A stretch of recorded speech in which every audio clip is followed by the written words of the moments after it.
Hey guys, how's it going? Welcome to my video. Alright, so these AC issues are just non-stop right now. Well, not non-stop. I had the line, I had the rubber hose put in for the AC line, and that lasted for a good month. And then 2 days ago, I had no AC, so I knew that there was a leak on the line. Not on the line, but in the system.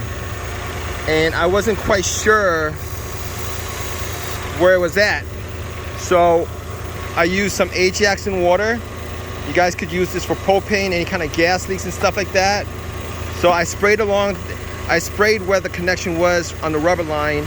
Didn't see any bubbles. I sprayed where the connection was to the other part of the line. There was no bubbles.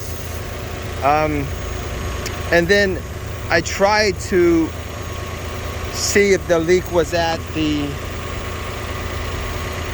junction of where the line connects to the condenser, and there was no bubbles there. But as you guys can see, this high line with the stem valve is the issue here.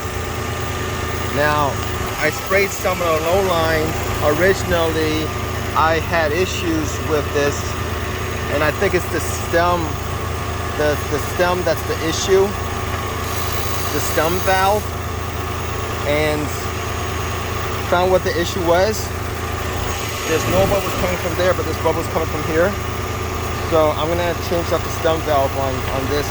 Wasted a can of Freon. They're like $10 for taxes these days. Really expensive, and it's been getting expensive. So if you guys have this issue, you guys want an easy way to find where the leak is, just use some Ajax and water, and you guys see a bubbling up wherever you're spraying it at. That's where the leak is. So I just want to show you guys that. And I'm at AutoZone right now. I'm gonna get a stem valve. I wasted a can on this, but it is what it is. I had to find where it was. If you guys have any questions, definitely leave a question in the comment section. Please subscribe, all that good stuff. Guys, take care.